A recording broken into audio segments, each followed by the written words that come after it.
Hello, everyone. I'm Tony, and this is Ange, and we run the Back to the Future, the musical fans Facebook groups and social media accounts. Our Facebook group now has over 4,000 members. We're also posting to Instagram and Twitter, and you can find all of our past interviews on YouTube, Spotify, Apple Music, and all the other popular podcasting platforms. And today we're thrilled to be joined by the newest mayor of Hill Valley, who brings an unbelievable amount of energy to the Adelphi Theatre stage. It's Jordan Benjamin. Thank you so much for giving up some of your free time, Jordan. How are you at the moment? Yeah, good. Like chilling. Thanks for having me. You've caught me the day after our day off, so I'm feeling like especially fresh this morning. So yeah. Just back from Egypt. How was your holiday? Oh my gosh, it was amazing. It was great in a lot of ways, but it was also challenging in some ways, just because as soon as we got there, it was like a massive culture shock because things are so different out there. But it made me think and made me like reflect on my own life, but also we just had a great time. Fantastic. Right, so we'll get started with the first question. That's going to be from me. So John, you are only 22, am I right? Yeah, that's right. Already done so much. So you've done commercials, you've done Dibber Sparks when you were a kid in Rocket. I was waiting for someone to mention this. There is a really cool video that I watched of you as a little kid doing a little rap in that show, which is amazing. No, I know you didn't watch that. No, you didn't I think we might have that. to edit it in. Yeah, I'm sure Tony can edit that in if you want. No, please don't. This is the beat of Rocket's Island. There's a new boy here and his name's Brandon. I'm chilling with Rocket and Jade and Al.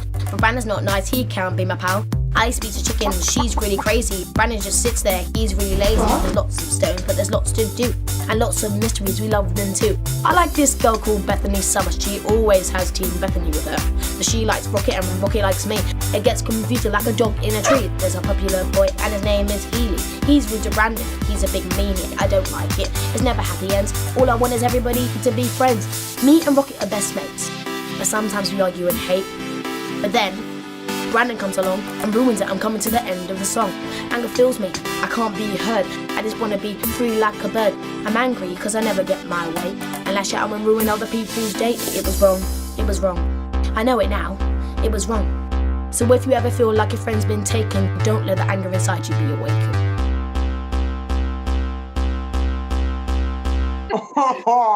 Okay.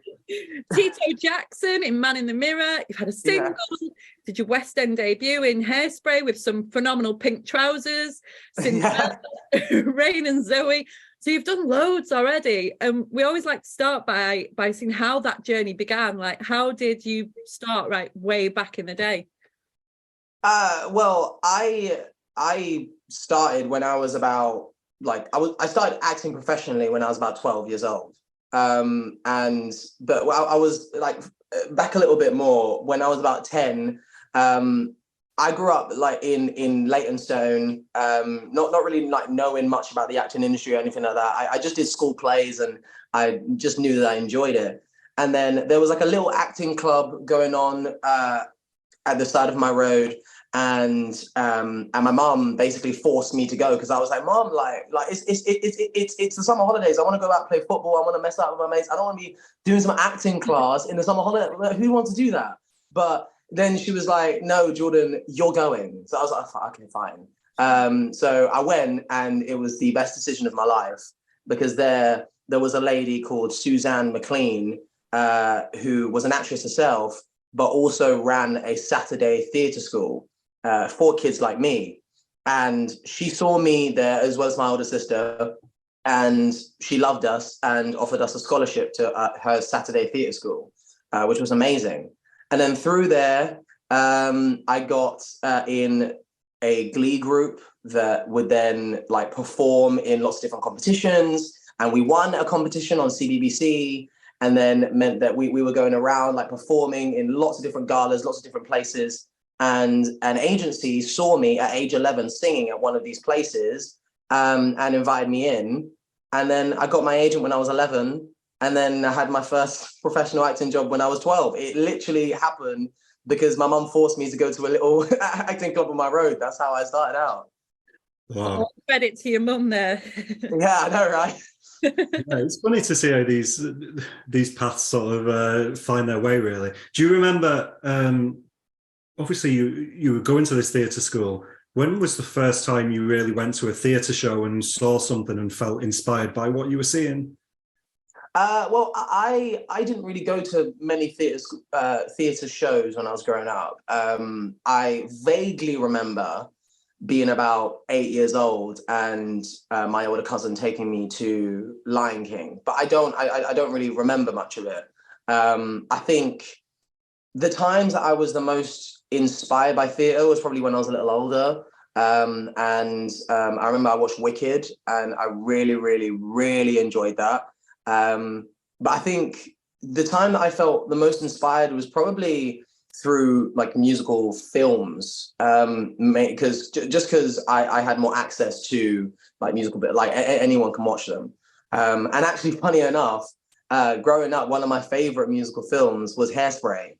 Because I just thought it was like great because I remember watching it and thinking, like, you know, being a little kid and thinking, you know, like Hairspray, like that's for girls, like I don't want to watch that because like it's all glittery and stuff like that. But then I watched it and I was like, no, this is great, like I love this. Yeah, it would make me want to sing and dance even more. And I think it's probably like due to that made me fall in love with musical theatre.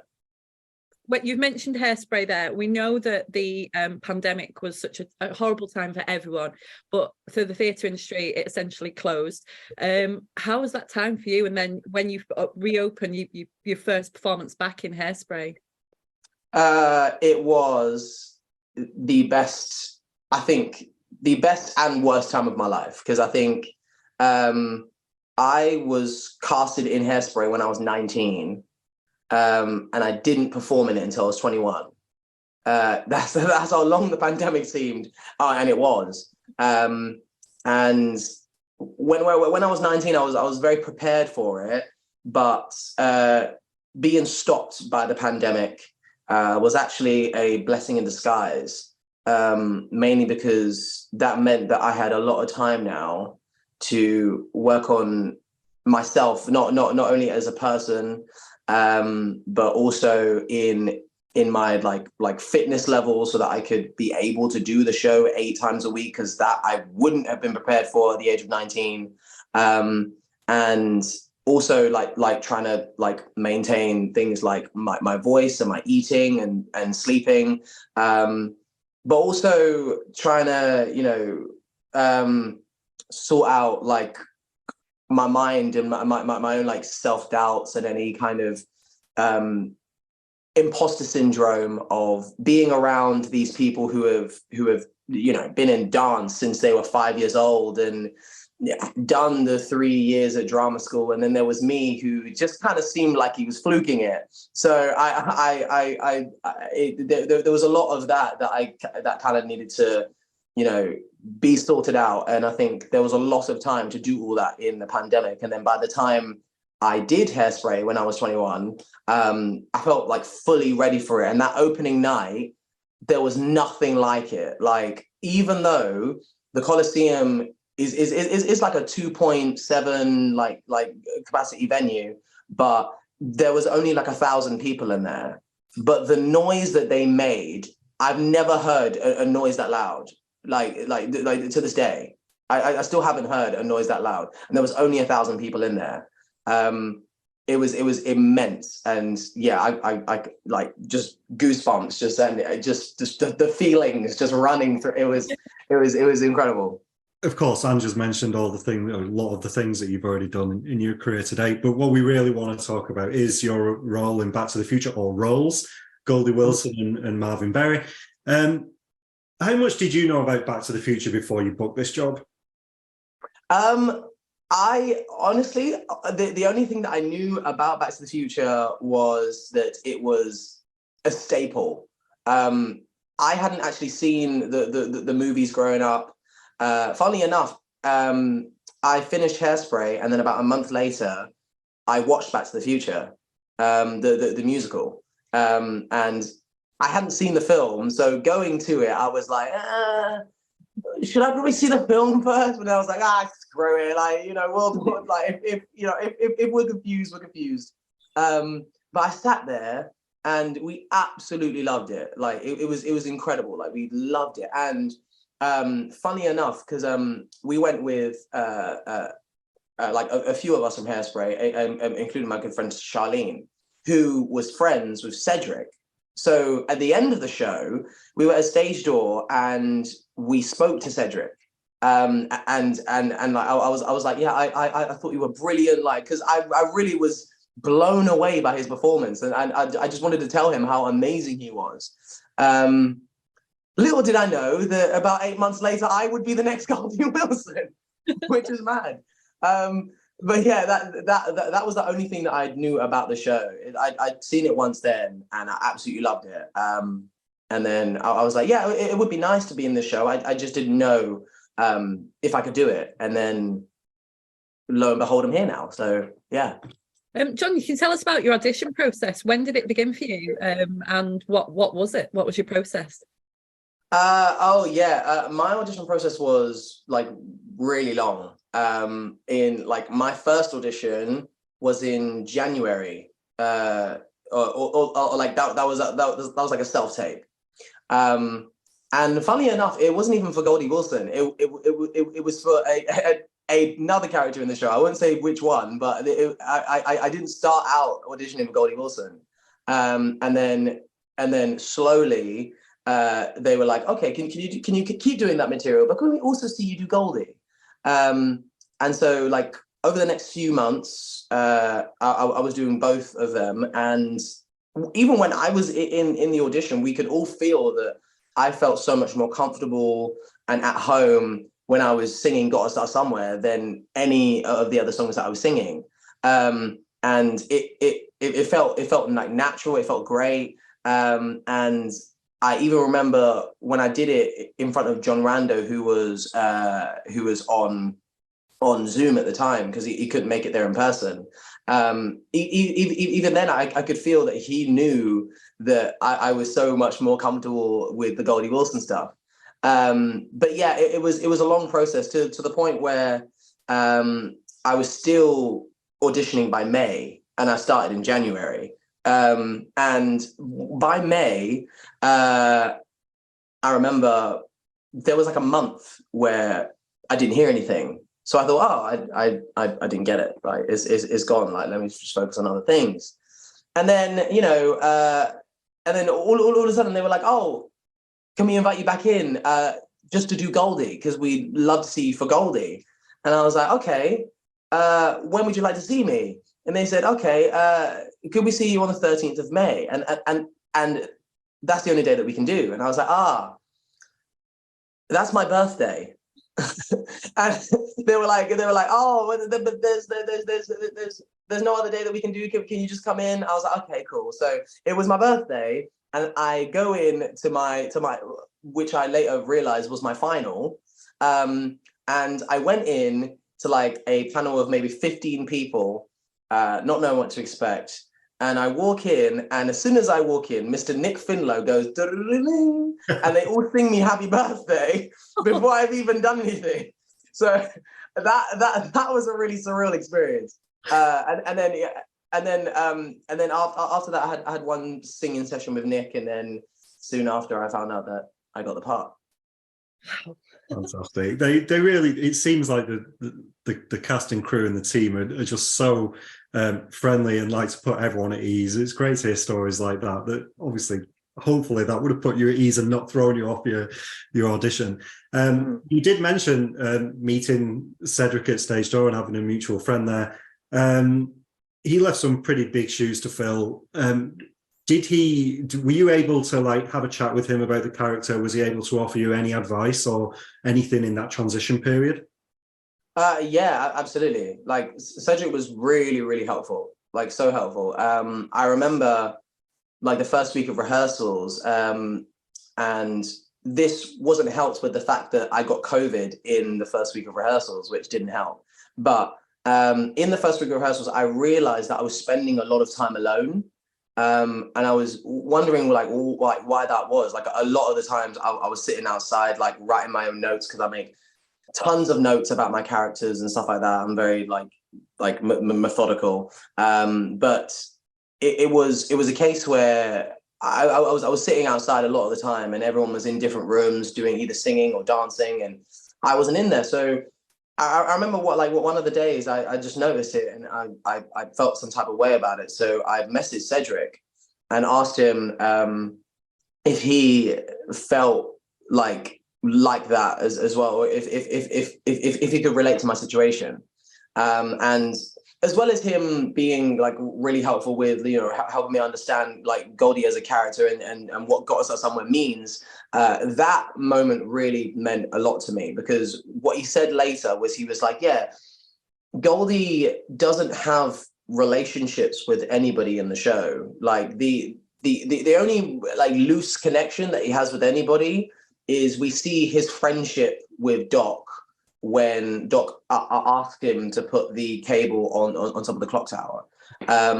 But he said to me, Goldie is an island, in that, you know, he sings a song which really isn't for the characters, because it's not a message that gets repeated in the show at any other point.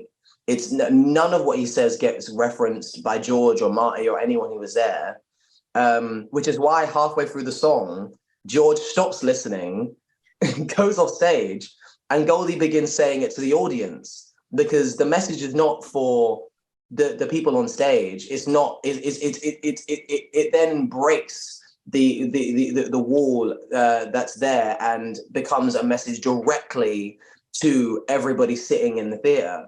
And when we were talking about this, it really helped me understand Goldie's role in the show, because I mean, like, I think I've said this before, like it's funny that Goldie could be a fairy and the show would still make sense, because like he comes in, like sings a magical song and then disappears, like, so like he could very well be that, but it's really important, like what he does, and to not feel you know, that he's any less of a part of the show. He might have less impact on the story, but he's still a very integral part of the show. And all those conversations with Cedric helped me realize that. So yes, Cedric was so helpful. That's great to hear, and what a great takeover you've had, Jordan. And I think one of the very first things I said to you was, one, how phenomenal you were, like how much I loved your performance, but also how I loved how distinctly different your Goldie and Marvin were. How did you go about achieving that, to make sure there was that separation? Honestly, because I know that the two characters are so different, I think in rehearsals the characters are probably even more different than they ended up being when we like finally performed. I think I took kind of inspiration in both of their styles with like different artists. So I went, Goldie Wilson is probably more the like the energy of like a Michael Jackson, and like the voice of like a Stevie Wonder, like that kind of side, whereas Marvin Berry is more of like a Barry White, or like like a little bit smoother. And in rehearsal, Marvin Berry's voice was so much lower than it is now. Like it was so much lower, to the point where Nick literally had to say, Jordan, like, it's great, I love what you do with Marvin, stop making his voice so low, like this is too much. I was like, oh, fine, okay. But yeah, it's more because I knew they were different and their vibes were different, and like reading the characters, I knew that Goldie was more like the incredible like optimist with like so much energy, so many dreams, and doesn't want to stop until he achieves them. Marvin Berry is more like the kind of smooth, down to earth, like doesn't really care about like like society or like the man. He kind of just brushes everything off. Like everything's a joke, everything's vibes, everything's smooth. And I really wanted to make sure that I was representing them as different people, rather than people just thinking that, oh, it's Goldie again. No, it's not Goldie. It's someone completely different. And so I was very glad when I came out of stage door and you said that. I was like, yes, we did it. So yeah, well, it works. Definitely works. It's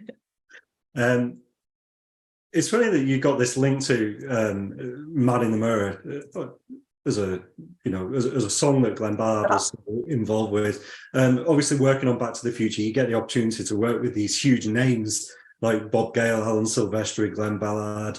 How did you find working with them? Was it intimidating? I mean, they're all really nice guys, and we've had some great chats with them. But what was that experience like for you, meeting them and working with them?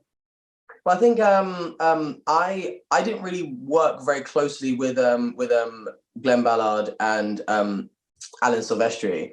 I met them like once, but the person that I had the most close involvement with was Bob Gale, and meeting him like at first was like, oh my gosh, that's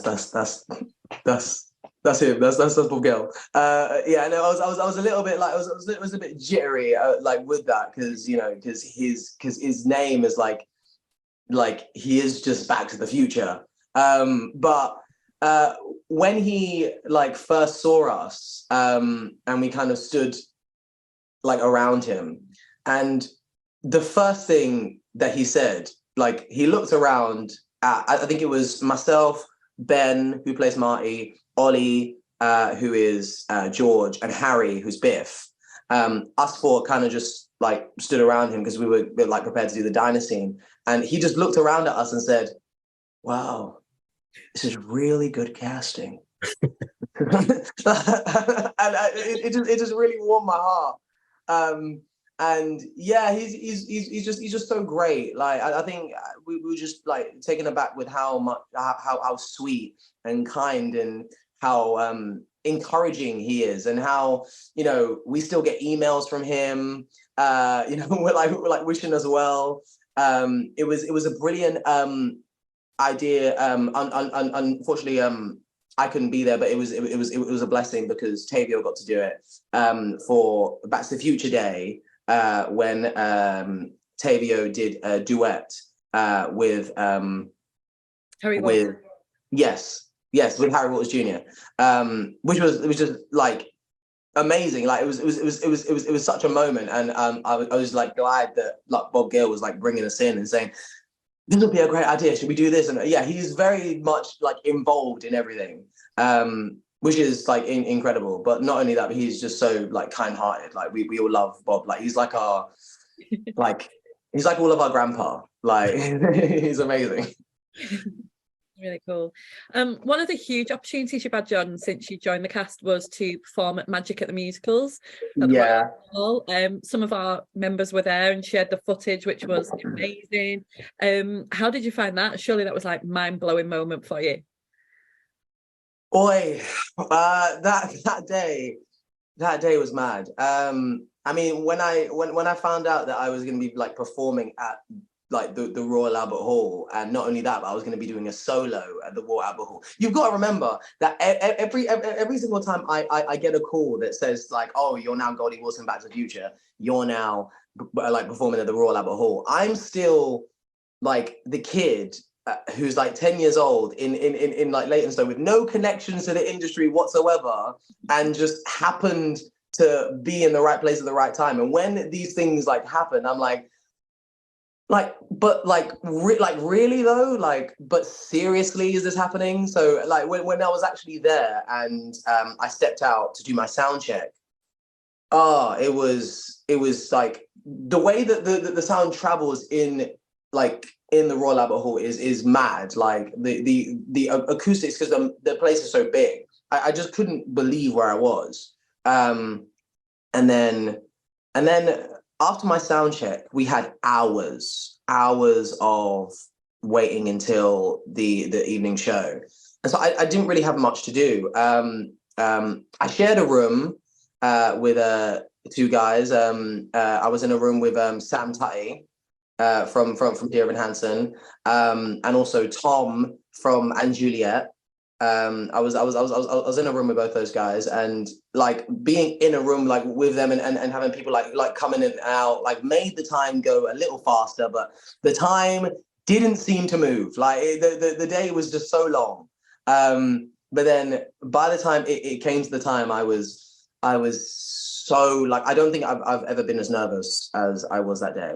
Like I was so nervous, to the point where it was almost my turn. And if you didn't see, like on stage, when people go off, there's like a black curtain until they go like behind to where backstage is. But when you're next up, you actually stand in front of the curtain.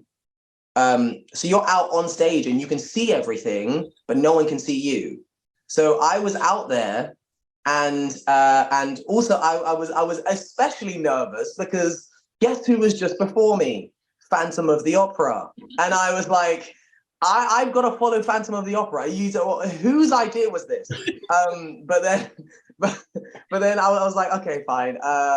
And then I was stood out there and I was so nervous. And I remember the cast of Sister Acts at the time just holding my hands. They had no idea who I was, but they were like holding my hands, and they kept saying to me, "You're here for a reason. You're here for a reason. You're going to do amazingly. You're here for," and they were so encouraging, and I was like, yeah. And I went out there and I heard the crowd, saw the crowd. Didn't really see all of the crowd because like the way that the lights were, because the lights were so bright, I could only really see the people directly in front of me and directly beside me. Everybody else was completely invisible. I couldn't see anything.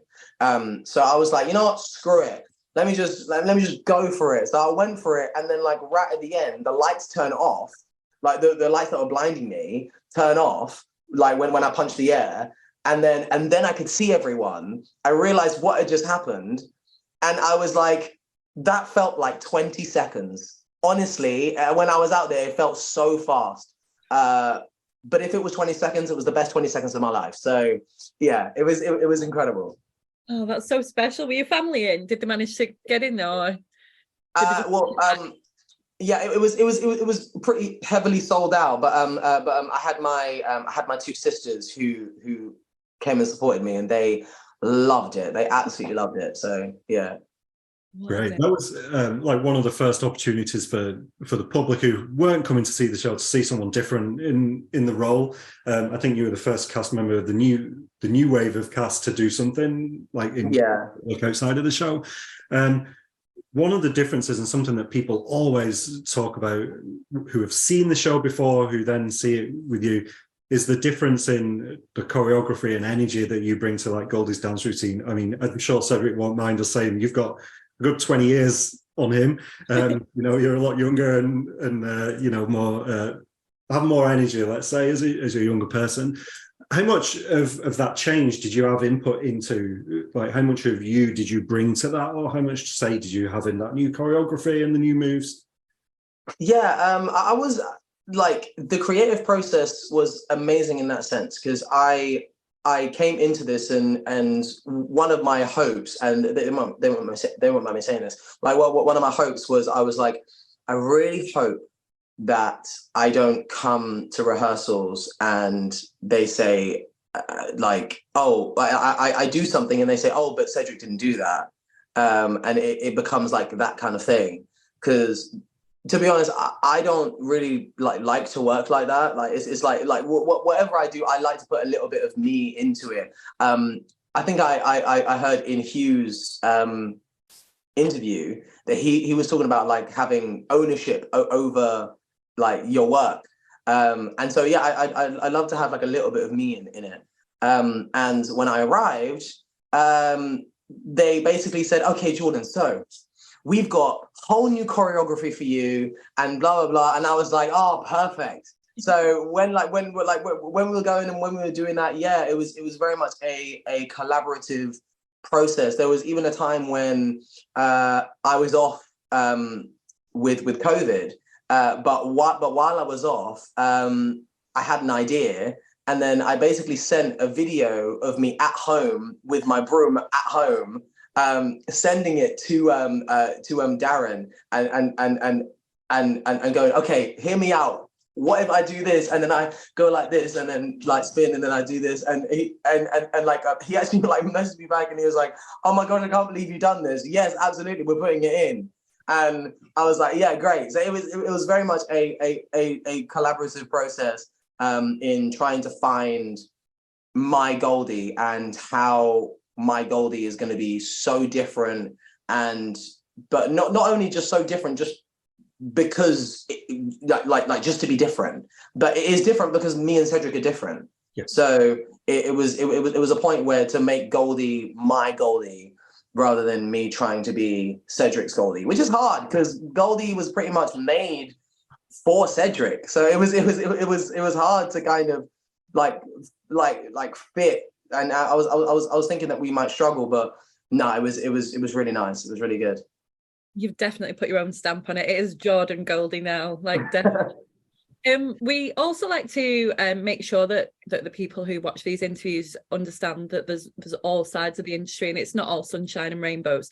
One of the things we talked to Katie Pearson about was the grind between booking shows and like going to auditions, that gap. Another aspect is obviously that performers with such arduous schedules can get injured.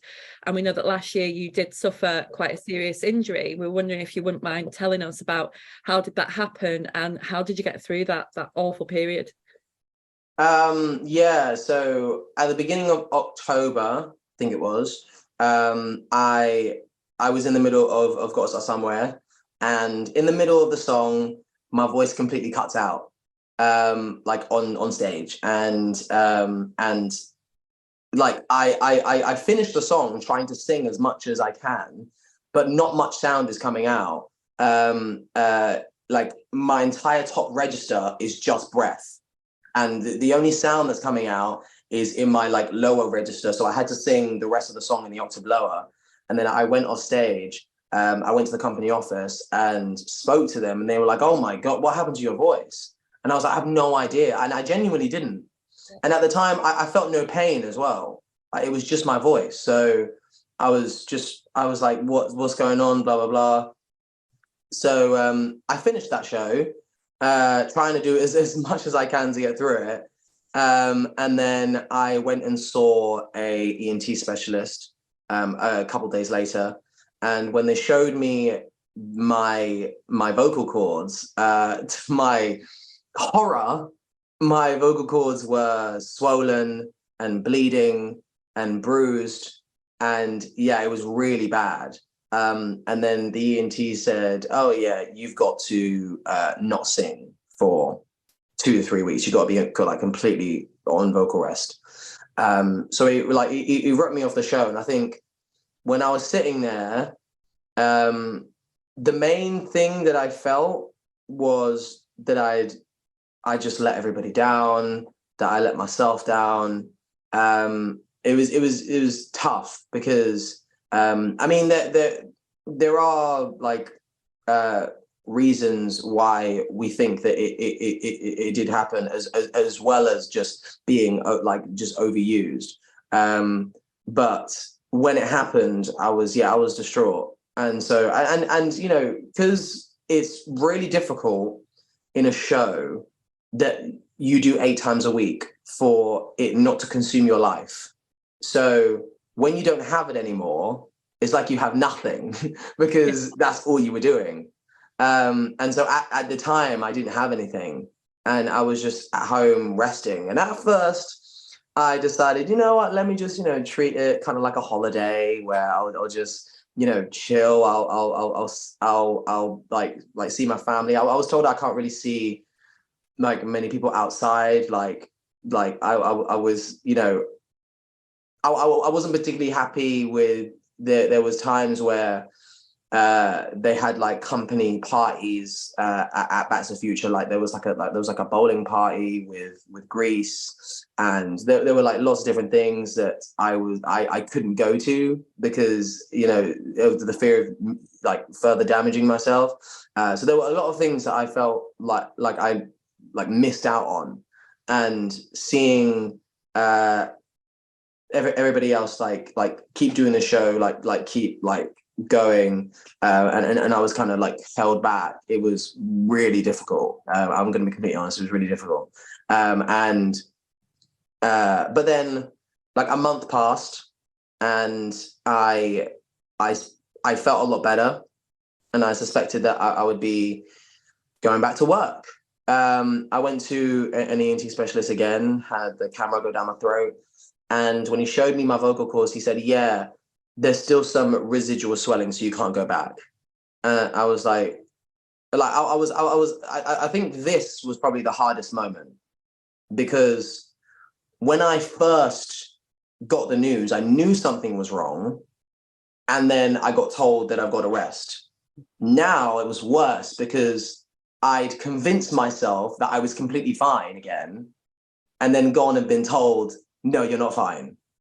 And also told that I've got to take another month off, which, yeah, was heartbreaking. Yeah, like I didn't know what to, I didn't know what to do with myself. I had a holiday booked around there anyway, so I went on that holiday, but there was, I couldn't stop thinking about like what was my situation.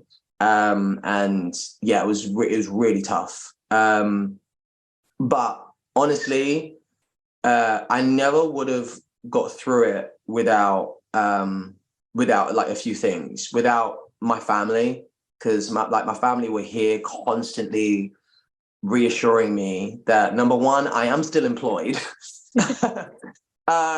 And number two, this doesn't take away from anything that I've done. It doesn't take away from anything I'm going to do. And in the grand scheme of my entire career, 2 months vocal rest is nothing. Yeah. Even though it ended up being like 3 months until I was back full time. So that it felt like, and it was a quarter of the year was me not performing full time.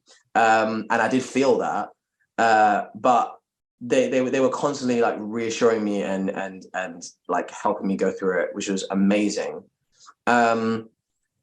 Second is the show, and I have to like put in a word for Colin and Phoebe, the wonderful producers of Back to the Future, because they looked after me so well. They were so they were constantly communicating with me, checking that I was okay, sending me to ENT specialists, sending me to vocal therapists, sending me to vocal coaching, to speech therapy, and they were just doing it and saying, yeah, like, you know, because we value you so much and we want to see you back.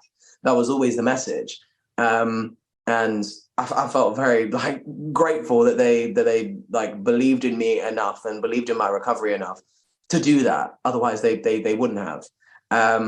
And also my fellow cast, like my fellow castmates, who all the time I was getting messages like, we miss you, like, we want to see you back, and stuff like that. Like I would have been in a much, like I was in a pretty deep place, but I would have been a lot deeper in the hole if I didn't have an amazing support network continuously pulling me out. Yeah, which was how I got through it. Yeah. I mean, fans were waiting to see you come back. Obviously, everyone was enjoying Terio's performance, but we did want to see you back on stage as soon as we could. It was great that you got to ramp up and make sure that you were well before you did that. And you did miss a huge chunk, but you've still managed to experience quite a lot in the show. What has been your biggest highlight so far? Oh, that's hard. That's hard. It's probably, probably, do you know what? I would probably say, aside from our first official show, which was incredible, I would have to say my first show with Corey was like so great, for so many reasons, because I came back and Corey, like, and we had like a conversation and we spoke like we'd known each other for years. Like, Corey is an incredible human being. And then I came back and I did the show, and it was like I was experiencing the show for the first time again. Like, because Corey is so, like, again, like we talk about, like, you know, like being different and like being distinguished, and Corey is amazing in his own right. And yeah, when he was back, it just made everything new and fresh and exciting again. And I absolutely loved that show. So I'd probably, I'd say my first show with Corey. Brilliant. We've seen you mentioned a few times on your socials, and you mentioned it earlier on in the interview, that you have seen yourself as just a kid from Leytonstone with a dream. Do you see yourself as an inspiration now for others who come from similar backgrounds? Yeah. I think I always want to push the narrative and push the message that anyone can do it, because as I said, I literally didn't have any head start possible. Like, there was no head start. But things just happened in the right ways that they needed to happen. But I also don't think it's pure luck. I do think that a lot of it was by chance, but a lot of it was also just grabbing the opportunities that came my way, and that was also important too. But there was 100% a time when I thought that a kid who came from my kind of background would never be able to have a career in acting and stuff like that, because I thought you'd have to come from either a wealthy family, or you'd have to come from a particular area, or you'd have to know certain people, and blah, blah, blah, blah, blah. And when I didn't have that, I was like, there's absolutely no way I can. But then I was inspired by the lady that I spoke about earlier, Suzanne McLean, who saw me, and even though she was an actress, also ran a theatre school and said, hey, come. I was inspired by her for giving kids like me, and seeing kids like all around who wouldn't have had that opportunity if it wasn't for her. And I was I was greatly inspired by her. And I think now I would love to be like that for I know like so many like young people who are in like my position, who like want to make this a career but have no idea how to go about it and how to start.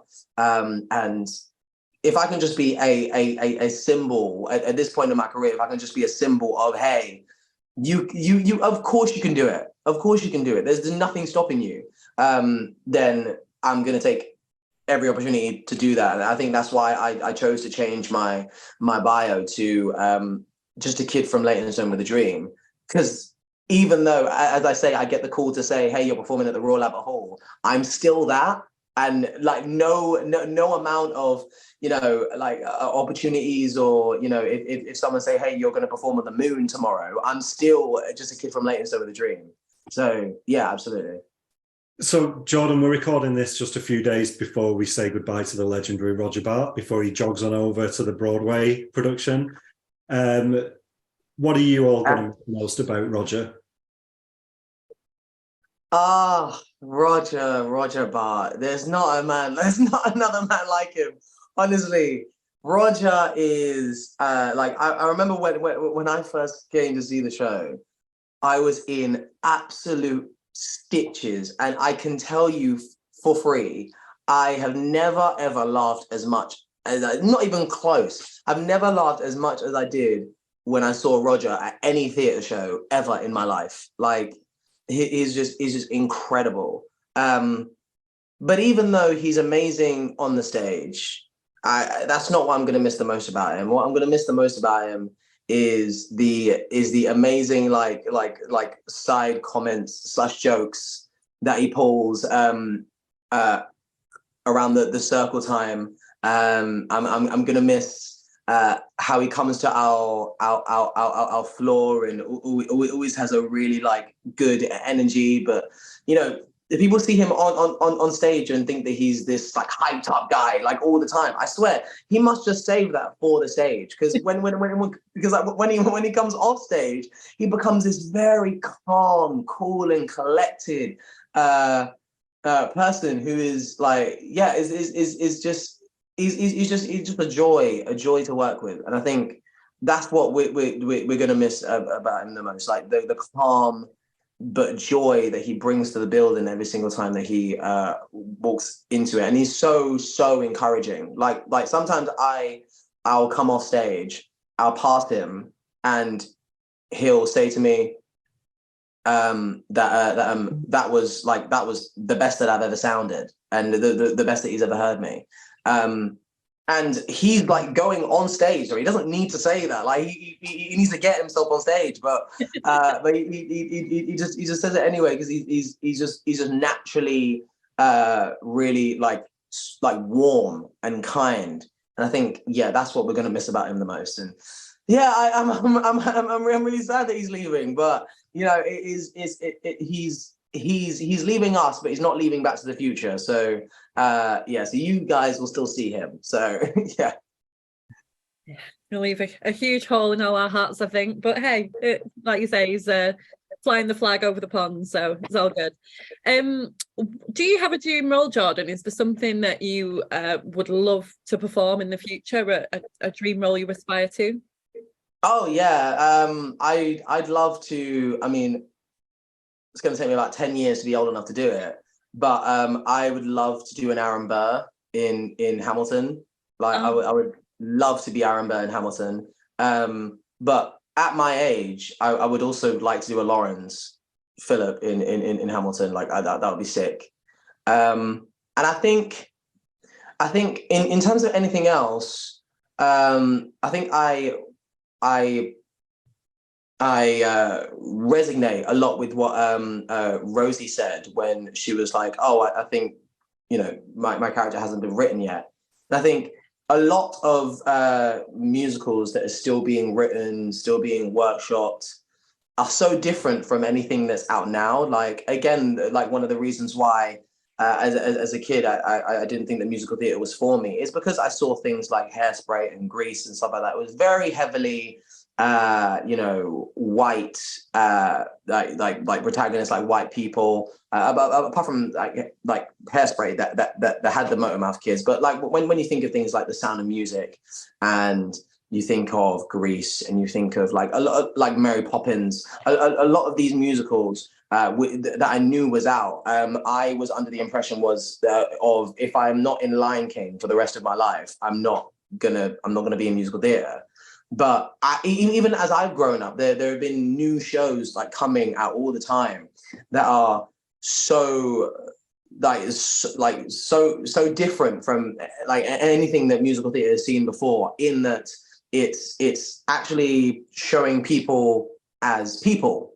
I think one thing that I have said is that I would love to play a character who didn't need to be Black. And I say that in a sense that I think that a lot of shows, if you are the only Black character, which I've felt a lot of the time when I do shows, is that you become the sole representative of the struggle, the Black struggle. Like even Goldie being put down by Lou and saying, coloured mayor, yeah, that'll be the day. It's of course important for the show to represent that, absolutely. But also, you know, I am more than just the Black struggle. And there are so many like people like me who are in this industry who are more than just the struggle. So, and there are always new musicals being written now. They just write Black people as Black people, and you know, and just how we are as a whole, not just our painful history. And I think that would be my dream, to do that. Really important, I'm sure it will be in your future, but not yet. Don't go anywhere. I'm going to slot this one in before we do the quick fire and round up. Obviously, as admins for the fan page, we are king of the stalkers.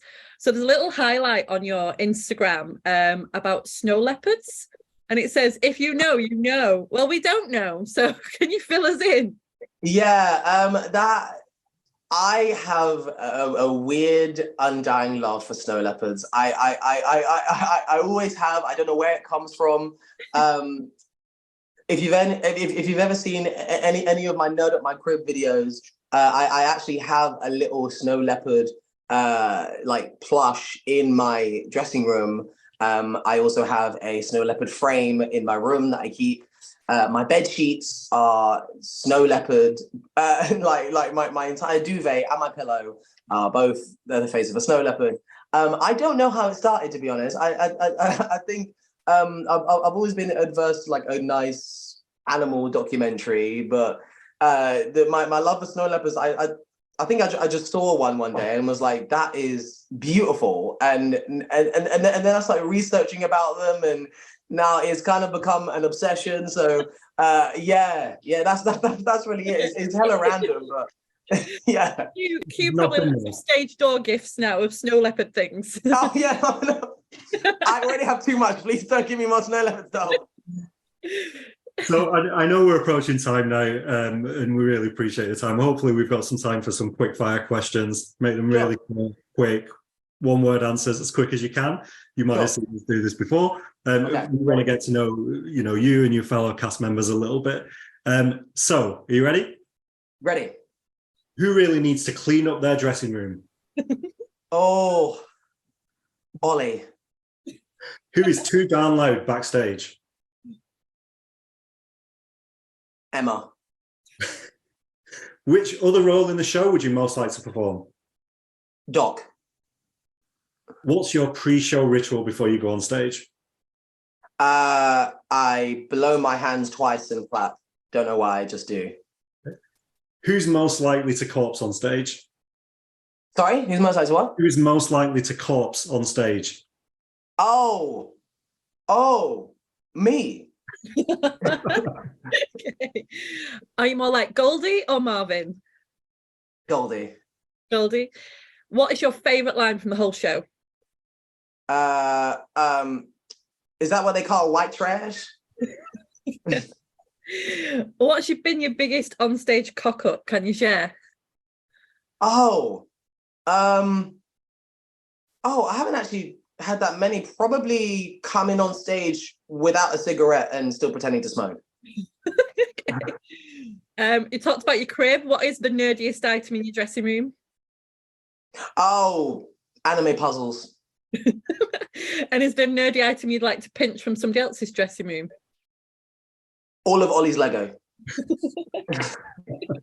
I said that might be the case. He has some action there, as we all do. Love it. Well, that's it. Thanks so much for your time. We won't keep you for any longer. Just to wrap up, we ask this in all our interviews, and quite frankly, if people haven't seen the show yet, what the heck are they doing? But in your own words, why should people come and get tickets for Back to the Future, the musical? It's simple. If you enjoy fun, then you'll enjoy the show. I think it's a thing where there's like heavy pressure like on a lot of shows to be like very serious, like quality musical theatre, and even though it is that, it's also just a bit of fun. So I think if you enjoy fun and you have family of literally any age, because anyone can come and see it, and there was really good proof of that recently when we had our first relaxed performance. We had our first relaxed performance a couple of days ago, which was so important. Because again, it's proving that anyone can come and see the theatre, can come and see the show, can come to the theatre. So yeah, that's probably what I would say. If you enjoy fun, and you have other people who enjoy fun, then come and have some fun. Fantastic. I mean, it's true. It literally is for anyone. That relaxed performance just shows. I mean, the joy it was bringing to everyone's faces was amazing to watch some of those videos. Thank you, Jordan. We shall see you soon. We're both coming to the show within the next week or so. We'll be there for Roger's last performance, and we'll see you many times again, I'm sure, between now and whenever you end up eventually maybe leaving the show. So thanks for your time, and have a great rest of your day. Thank you. Take care. Cheers.